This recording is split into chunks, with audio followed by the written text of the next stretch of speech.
Hello everyone, welcome to Chahal academy again. जैसा कि आप सभी लोगों को पता है कि आपकी यूपीएससी सिविल सर्विसेज एग्जामिनेशन बहुत ज़्यादा नज़दीक हैं और इस प्रीलिम्स एग्जामिनेशन को क्रैक करने के लिए दो चीज़ें बहुत ज़्यादा इंपॉर्टेंट हैं। पहला तो आपको सिलेबस डिटेल में सॉल्व करना होता है, पढ़ना होता है, समझना होता है और पीवाईक्यूज पर भी आपको यहाँ पर एक डिटेल में नज़र दौड़ानी होती है। और उसी पर्टिकुलर चीज़ के लिए हम आपके सामने हर एक जीएस के सब्जेक्ट की पीवाईक्यू की सीरीज लेकर आए हैं, जिसमें आपको हर एक सॉल्यूशन डिटेल में समझाया जाएगा। और उसी सीरीज में आज हम लोग ज्योग्राफी के 2005 के जो यूपीएससी सिविल सर्विसेज एग्जामिनेशन के प्रीलिम्स के पीवाईक्यूज हैं उनको सॉल्व करने की कोशिश करेंगे। चलिए अब चलते हैं हम लोग सबसे पहले क्वेश्चन पर। सबसे पहला क्वेश्चन आपसे पूछा गया है कि यहाँ पर बेसिकली आपको अलग अलग कॉन्टिनेंट्स के नाम दिए गए हैं और हर कॉन्टिनेंट जो है उसको हमको डिक्रीजिंग ऑर्डर में अरेंज करना है इस पर्टिकुलर बेसिस पे कि कौन सबसे बड़ा है, यानी कि सबसे ज्यादा लैंड एरिया अर्थ का कौन कवर करता है, उसके बाद फिर बेसिकली कौन आता है। तो देखिए, अगर आप इसको ध्यान से देखते हैं तो सबसे पहले आपको अफ्रीका जो है ये यहाँ पर देखने को मिलता है और अफ्रीका जो है सबसे बड़ा कॉन्टिनेंट है। Then you basically go for the North America, South America and Europe, यानी कि ऑप्शन नंबर बी जो है यहाँ पर सही रहेगा, क्योंकि अगर आप अफ्रीका को देखें तो ये सेकंड लार्जेस्ट कॉन्टिनेंट है। वैसे एशिया पहले नंबर पर आता है, लेकिन सीधी सी बात है कि एशिया ऑप्शन में है नहीं, तो अफ्रीका से शुरू करेंगे हम लोग। अफ्रीका करीबन 20% जो है अर्थ के लैंड का कवर करता है। नॉर्थ अमेरिका को अगर हम लोग देखें तो 16.5%, south America fourth largest continent है और करीबन 12% कवर करता है, और जो यूरोप है वो सिक्स्थ लार्जेस्ट कॉन्टिनेंट है और सिर्फ 6.8% लैंड एरिया अर्थ का कवर करता है। चलिए अब नेक्स्ट आते हैं हम लोग। यहाँ पर आपको 3 स्टेटमेंट दिए गए हैं, इसमें से कौन सा करेक्ट है वो आपको देखना है। सबसे पहला, total land area of Earth is approximately 1475 lakh kilometre. Ratio of land area to water area is approximately 1:4। नहीं, ये गलत है, क्योंकि 1:2.5 हमें देखने को मिलता है, क्योंकि 71% वाटर है, बाकी का 29% जो है वो लैंड है। तो अगर आप इसको थोड़ा सा रेशियो में डिवाइड करने की कोशिश करें तो आपको जो स्टेटमेंट नंबर 1 है वो सही देखने को मिलेगा।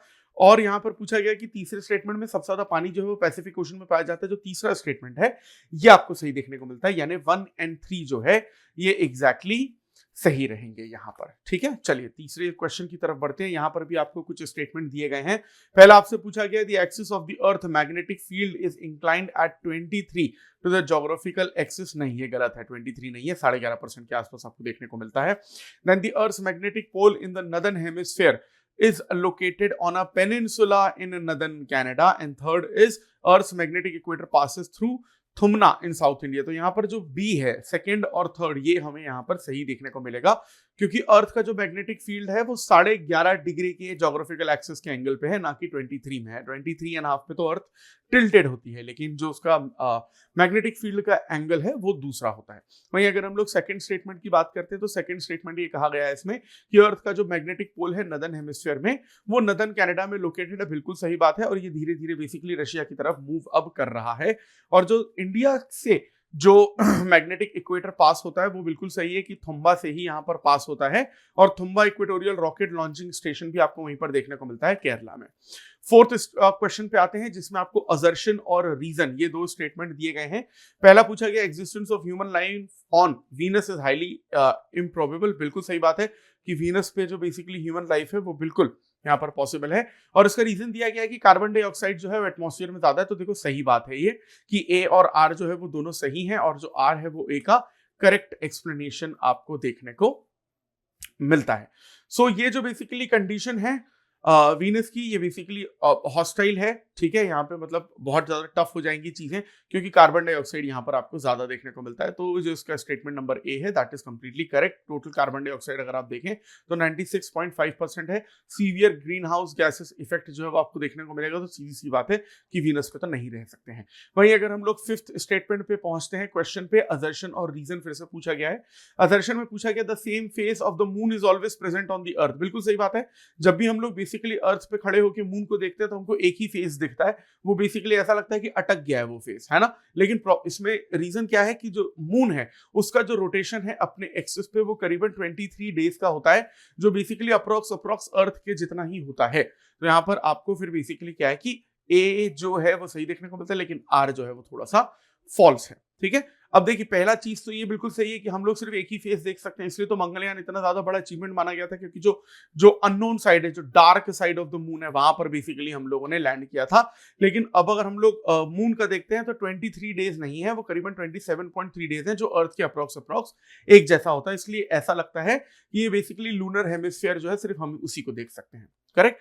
अब बड़ा सिंपल सा क्वेश्चन पूछा गया, उत्तर प्रदेश से कौन सा स्टेट जो है यहाँ पर बेसिकली बॉर्डर शेयर करता है। देखो राजस्थान करता है, छत्तीसगढ़ करता है और झारखंड भी करता है, लेकिन पंजाब नहीं करता है ना। Punjab is not basically in the list. तो 2, 3 एंड 4 यानी यूपी से राजस्थान, छत्तीसगढ़ और झारखंड, यहां पर भी आप बेसिकली मैप जो है ये देख सकते हैं।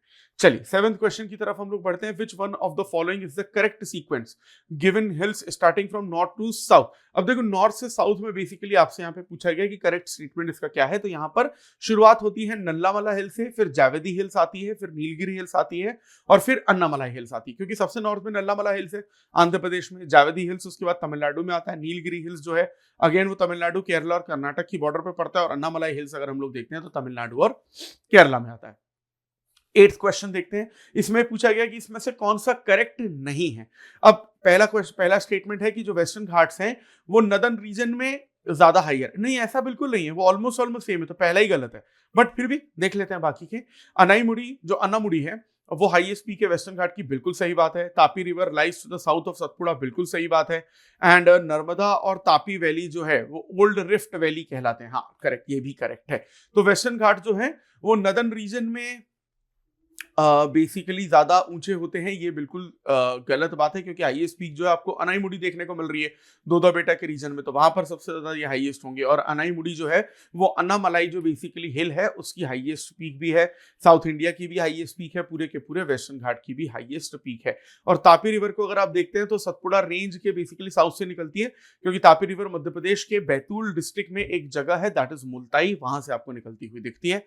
वहीं नर्मदा और तापी रिवर जो है ये बेसिकली ओल्ड रिफ्ट वैली है, that is also completely correct, क्योंकि ये टेक्टोनिक एक्टिविटी से फॉर्म हुई है। अब 9th क्वेश्चन की तरफ हम लोग चलते हैं। तो इसमें पूछा गया कि कौन सा करेक्ट है। पहला है साइलेंट वैली नेशनल पार्क जो है वो नल्लामला रेंज में है। देन दूसरा स्टेटमेंट है कि पथरकड़ू जो हाइड्रो इलेक्ट्रिक प्रोजेक्ट है ये basically silent valley national park पर ही बनाया गया है, और जो कुंथी रिवर है वो साइलेंट वैली रेन फॉरेस्ट से निकलती है। तो इसमें जो सेकंड और थर्ड ऑप्शन है स्टेटमेंट वो बेसिकली सही है, यानी कि ऑप्शन नंबर सी। क्योंकि जो साइलेंट वैली नेशनल पार्क है जो बताया गया है स्टेटमेंट की नल्लामला रेंज में है, ये गलत है। क्योंकि साइलेंट वैली नेशनल पार्क आपको नीलगिरी रेंज में केरला में वेस्टर्न घाट में देखने को मिलता है, नल्लामला में आपको नहीं देखने को मिलता। लेकिन जो आपका पथरकाडू हाइड्रो इलेक्ट्रिक प्रोजेक्ट है ये साइलेंट वैली नेशनल पार्क में ही है, केरला में। वहीं जो आपकी कुंथी रिवर है जिसको हम लोग कुंथी पुजा रिवर के नाम से भी जानते हैं, ये साइलेंट वैली रेन फॉरेस्ट में ही निकलती है। वहीं अगर हम लोग 10th स्टेटमेंट की बात करते हैं तो 10th स्टेटमेंट में बोला गया है द फॉरेस्ट कवर। अब इसमें भी आपको बताना है सही कौन सा गलत कौन सा है। पहला पूछा गया the forest cover in India constitutes around 20% of its geographical area. तो इंडिया में जो फॉरेस्ट कवर है वो 20% है, जिसमें टोटल फॉरेस्ट कवर का जो 40% है वो आपको डेंस फॉरेस्ट देखने को मिलता है। ये पहला स्टेटमेंट है। और दूसरा नेशनल फॉरेस्ट्री एक्शन प्रोग्राम जो है वो बेसिकली 1/3 एरिया जो है इंडिया का अंडर ट्री या फॉरेस्ट कवर में लाने की कोशिश करता है। तो जो दूसरा वाला है वो बिल्कुल सही है, क्योंकि हमारा जो बेसिकली टारगेट है वो ये है कि इंडिया का जितना भी लैंड एरिया है उसका जो 33.3% है वो बेसिकली क्या है कि आना चाहिए फॉरेस्ट एरिया में। लेकिन वहीं अगर हम लोग पहले स्टेटमेंट की बात करते हैं तो इसमें 20% नहीं है फॉरेस्ट एरिया। लेटेस्ट रिपोर्ट के अगर आप हिसाब से देखते हैं तो 21.67% जो है वो आपको देखने को मिलता है। और स्टेटमेंट 2 तो देखो बिल्कुल सही है, क्योंकि नेशनल फॉरेस्ट्री एक्शन प्रोग्राम ने कहा ही है कि 33.3% इंडिया का जो टोटल एरिया है वो ग्रीन कवर में आना चाहिए। क्लाइमेट चेंज को रोकने के लिए बहुत ज्यादा जरूरी है। 11th क्वेश्चन पूछा गया है आपसे, विच one of the following is the correct sequence of the given Indian cities in the decreasing order of their annual rainfall. तो मतलब सबसे ज्यादा बारिश कहां होती है वो पहले लिखना और सबसे कम बारिश कहां होती है वो लिखना है। तो देखो दिल्ली तो सबसे एंड में आएगा ही क्योंकि सेमी एरिड रीजन है, और कोची पहले नंबर पे आता है क्योंकि बेसिकली बेसिकली आपका केरला में है तो साउथ वेस्ट मानसून हिट करता है, कैलकाटा भी कोस्टल एरिया में, गंगा यमुना बेल्ट में, फिर पटना आता है। तो ऑप्शन नंबर सी जो है कोची, कैलकाटा, पटना और दिल्ली ये आपको देखने को मिलता है। कोची में लगभग 3000 mm बारिश होती है, कलकत्ता में 1800 mm, पटना में 1116 mm और दिल्ली में सबसे कम सिर्फ 790 mm बारिश ही होती है। चलिए अब 12th हम लोग क्वेश्चन की तरफ चलते हैं। इसमें फिर से आपको बताना है कि दोनों में से कौन सा सही है। India is the only country in the world producing all the 5 known commercial varieties of silk. बिल्कुल सही बात है, सिल्क की 5 वैरायटीज आपको देखने को मिलती है, पांचों की पांचों इंडिया में देखने को मिलती है। दूसरा है India is the largest producer of sugar in the world. नहीं, ये गलत है क्योंकि ब्राजील में सबसे ज्यादा शुगर होती है। अब देखो इंडिया में अगर आप देखते हो तो सारी की सारी सिल्क की वैरायटी है, मलबरी सिल्क, टसर सिल्क, एरी सिल्क, मुगा सिल्क, पट सिल्क, ये सारे के सारे सिल्क आपको देखने को मिलते हैं। लेकिन शुगर प्रोडक्शन में इंडिया पहले नंबर पे नहीं आता, शुगर प्रोडक्शन में ब्राजील पहले नंबर पे आता है। ठीक है, ये चीज आपको ध्यान रखनी है। उसके बाद चाइना आता है, उसके बाद थाईलैंड आता है, यानी इंडिया टॉप 3 में भी नहीं आता है। 13 क्वेश्चन की तरफ अगर हम लोग चलते हैं तो इसमें आपसे पूछा गया कि कौन सा स्टेटमेंट जो है वो करेक्ट है। पहला पूछा गया राउरकेला स्टील प्लांट जो है ये फर्स्ट इंटीग्रेटेड स्टील प्लांट है पब्लिक सेक्टर में इंडिया में, जिसको सोवियत यूनियन के कोलैबोरेशन से बनाया गया है। तो देखो यही गलत है क्योंकि इसको सोवियत यूनियन के कोलैबोरेशन से नहीं बनाया गया है, इसको तो जर्मनी के कोलैबोरेशन से बनाया गया है। तो आंसर तो हमें पहले स्टेटमेंट में मिल गया क्योंकि नॉट करेक्ट पूछा गया है आपसे। ठीक है, तो ये बेसिकली ऑप्शन नंबर ए आपका जो गलत है वो सही रहेगा एक्चुअली में। फिर भी दूसरा हम लोग देख लेते हैं तीनों। सालेम स्टील प्लांट जो है वो प्रीमियर प्रोड्यूसर है स्टेनलेस स्टील का इंडिया में, सही बात है। महाराष्ट्र इलेक्ट्रोस्मिल्ट लिमिटेड जो है वो स्टील अथॉरिटी ऑफ इंडिया की सब्सिडरी है, बिल्कुल सही बात है। विशाखापट्टनम स्टील प्लांट जो है वो राष्ट्रीय इस्पात निगम लिमिटेड के अंडर आता है, ये भी बिल्कुल सही है। तो देखिए राउरकेला स्टील प्लांट जो है वो फर्स्ट इंटीग्रेटेड स्टील प्लांट है पब्लिक सेक्टर का, ये बिल्कुल सही बात है। लेकिन 1959 में इसको जर्मन कोलैबोरेशन के साथ बनाया गया था, ना कि इसको सोवियत यूनियन के कोलैबोरेशन के साथ। अगर हम लोग इसकी कैपेसिटी की बात करते हैं तो 4.5 million ton of hot metal annually ये बेसिकली पिघलाता है, ये इसकी टोटल कैपेसिटी है। और अलग अलग तरीके के प्रोडक्ट्स में जैसे rolled sheets, coils, galvanised sheets, electrical sheet, silicon steel, ये सब बेसिकली यहाँ पर ये बनाता है। State of the art technology का बेसिकली इसमें इस्तेमाल किया जाता है। अब इसमें पूछा गया है नेक्स्ट क्वेश्चन में कि कौन सा पेयर जो है वो करेक्टली मैच नहीं है। एक शब्द देखने से समझ में आ रहा है कि ये वाला क्लियर नहीं है क्योंकि जयपुर के सामने यहाँ पर ओडिशा लिखा हुआ है, तो ये जो बेसिकली आपका नंबर ए है वो पूरी तरीके से गलत हो जाएगा और बाकी 3 यहाँ पर सही हो जाएंगे। क्योंकि देखिए ये जो बेसिकली ये इनकरेक्ट मैच्ड है, ठीक है, क्योंकि ये जो आपका जयपुर ओडिशा में है वो स्टील अथॉरिटी ऑफ इंडिया के अंडर बिल्कुल नहीं आता। Jaipur is not basically one of them. लेकिन बाकी अगर हम लोग बात करें स्टील प्लांट की तो भिलाई स्टील प्लांट आपको छत्तीसगढ़ में देखने को मिलता है, भिलाई में ही 1959 में ये स्टैब्लिश हुआ था। राउरकेला स्टील प्लांट जो है राउरकेला में ओडिशा में देखने को मिलता है, 1959 में जर्मन कोलैबोरेशन से बना था। Durgapur steel plant West Bengal में आपको 1956 में दुर्गापुर में देखने को मिलता है। बोकारो स्टील प्लांट आपको बोकारो में झारखंड में 1972 में स्टैब्लिश होता दिखता है। वहीं इसको स्टील प्लांट जो है वो बर्नपुर में बंगाल में 1918 में स्टैब्लिश हुआ, लेकिन बाद में इसको हम लोगों ने अपने हिसाब से मॉडर्नाइज भी किया है। चलिए अब यहां पर पूछा गया कि जो सतारा है वो किस चीज के लिए इनमें से जाना जाता है, तो विंड एनर्जी जो प्लांट है उसके लिए सतारा को जाना जाता है, यानी ऑप्शन नंबर बी यहां पर पूरी तरीके से सही रहेगा। विंड एनर्जी का मतलब क्या होता है, काइनेटिक एनर्जी जो है उसकी विंड की हम लोग उससे बेसिकली टरबाइन यूज करते हैं और विंड से हम लोग यहाँ पर इलेक्ट्रिसिटी जो है बनाते हैं। ये आपको सतारा विंड एनर्जी प्लांट महाराष्ट्र में देखने को मिलता है। जैसलमेर विंड पार्क राजस्थान में देखने को मिलता है। थर्मल पावर प्लांट में सिंपल है, कोयले से हम लोग यहाँ पर बिजली बनाते हैं, जिसमें आपको छत्तीसगढ़ में Korba thermal power plant, Vindhyachal जो पावर प्लांट है मध्य प्रदेश का वो देखने को मिलता है। हाइड्रो इलेक्ट्रिक पावर प्लांट सबसे ज्यादा यूज किया जाता है कि भाई पानी से डैम बनाकर, नदी में डैम बनाकर हम लोग टरबाइन घुमाते हैं पानी से और इलेक्ट्रिसिटी जनरेट करते हैं, जैसे आपको उत्तराखंड में टिहरी डैम हो गया या फिर हिमाचल प्रदेश का भाखड़ा नंगल डैम हो गया।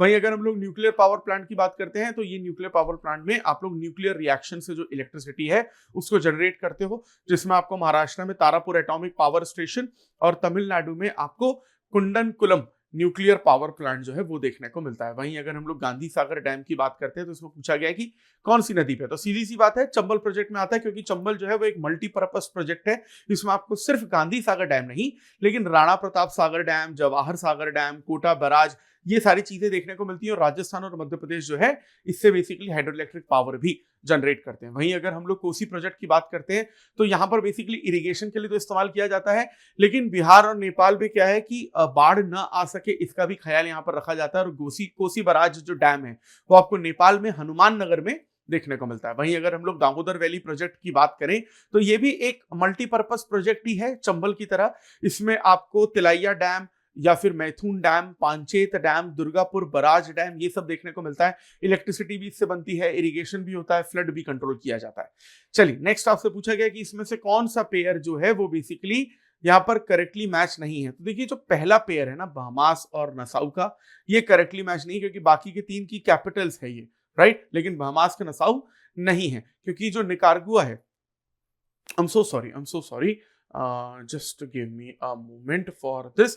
ये जो निकारागुआ है, this is basically the capital, तो ये वाला सही है, लेकिन ये जो निकारागुआ और बेल्मपन है, this is basically the incorrect. I am really sorry, I got confuse in the Capitals. So third one is basically the incorrect, ठीक है, क्योंकि निकारागुआ जो है वो एक सेंट्रल अमेरिका की कंट्री है। हॉन्डुरस नॉर्थ में और कोस्टा रिका साउथ में इसको बॉर्डर करते हैं। और जो निकारागुआ की करेक्ट कैपिटल है वो आपको मनागुआ देखने को मिलती है। और ये जो बेल्मपन है वो एक्चुअली में आपको बेल्जी की जो कैपिटल है वो देखने को मिलती है, जो ग्वातमाला का एक नेबर है। वहीं अगर हम लोग बहामास की बात करते हैं तो बहामास जो है वो एक आर्चिपेलागो है अटलांटिक ओशन का। 700 से ज्यादा आइलैंड्स आपको देखने को मिलते हैं। कैपिटल जो है इसकी नसाउ ही है बहामास की। न्यू जो प्रोविडेंस आइलैंड है वो भी इसके नाम से जाना जाता है। वहीं कोस्टा रिका जो है सैन जोन्स के साथ बिल्कुल सही है, क्योंकि कोस्टा रिका जो है सेंट्रल अमेरिका की वेस्ट इंडीज के जो आइलैंड होते हैं उसके पास है। निकारागुआ नॉर्थ में, पनामा साउथ में इसको पूरी तरीके से बॉर्डर करता है। और जो सेंट जोस है वो बेसिकली इसकी कैपिटल है और सबसे बड़ी सिटी भी है कोस्टा रिका की। वहीं हम लोग डोमिनिकन रिपब्लिक की अगर देखें तो सेंटो डोमिनिगो ये जो है ये बेसिकली इसकी कैपिटल है। ये आपको हैती का जो आइलैंड है उससे बॉर्डर शेयर करता हुआ दिखता है। वहीं अगर हम लोग 18th नंबर पे आते हैं कि जो बेलारिक आइलैंड है वो आपको किस लोकेशन पर लोकेट होता हुआ दिखता है, तो जो मेडिटेरेनियन सी है यानी ऑप्शन नंबर ए, वहां पर आपको ये लोकेट होता हुआ दिखता है। ये बेसिकली 4 मेन आइलैंड में डिवाइडेड है, जिसमें आपको मलरोका और मेनोरका, इब्जा और फॉर्मेंतरा ये चीजें बेसिकली देखने को मिलती हैं। वहीं अगर हम लोग ब्लैक सी की बात करते हैं तो ईस्टर्न यूरोप और वेस्ट एशिया में ये कहीं ना कहीं पड़ता है। इनलैंड सी है, मेडिटेरेनियन सी से भी ये कनेक्ट होता है बॉस्पोरस स्ट्रेट और सी ऑफ मरमरा के थ्रू। वहीं अगर हम लोग बाल्टिक सी की बात करते हैं तो बाल्टिक सी जो है वो आपको नॉर्थ यूरोप में लोकेट होता हुआ दिखता है। स्वीडन, फिनलैंड, डेनमार्क, बाल्टिक सी वगैरह वगैरह ये सारी जो कंट्रीज हैं ये इसको बॉर्डर करने की कोशिश करती हैं। एंड नॉर्थ सी में अगर हम लोग देखें तो दुनिया का सबसे खतरनाक सी कहा जाता है। इसमें जो वेव्स होती हैं, लहरें होती हैं, वो कभी भी स्टेबल नहीं होती हैं। It is one of the toughest job in the world की जब आप नॉर्थ सी में बेसिकली सेलिंग कर रहे हैं। और UK, Norway, Denmark, Germany, Netherland, Belgium, France ये सब बेसिकली इसके शिपिंग का इस्तेमाल करते हैं। चलिए नेक्स्ट लास्ट हम लोग क्वेश्चन पे आते हैं कि ये जो basically volcanic island, volcanic mountain है आपका माउंट सेंट हेलेनेस, ये कहां पर स्टैब्लिश है? तो ये आपका ऑप्शन नंबर डी यानी कि यूएसए में बेसिकली स्टैब्लिश्ड है। स्टेट ऑफ वॉशिंगटन जो है वो पैसिफिक नॉर्थ वेस्टर्न रीजन में जो आता है वहां पर एग्जैक्टली आपको देखने को मिलता है। ये कैटास्ट्रॉफिक इरप्शन करता है, काफी ज्यादा तेज इरप्शन करता है। जो लेटेस्ट इसमें इरप्शन हुआ है वो 18 मई 1980 को हमें देखने को मिला है। इसका मतलब ये है कि एक्टिव वोल्केनो है ये। सो आई होप ये जो बेसिकली 2005 के ज्योग्राफी के PYQs हैं इससे आपको मदद मिली होगी अपने प्रीलिम्स के तैयारी में। और इसी तरीके से अगर आप कंटेंट को लगातार कंज्यूम करना चाहते हैं और इस सीरीज को भी कंटिन्यू करना चाहते हैं तो उसके लिए चहल एकेडमी के साथ जुड़े रहें और हमारे यूट्यूब चैनल को जरूर सब्सक्राइब करिए। This is Anubhav Tipani signing off. I will see you in the next video. Thank you very much.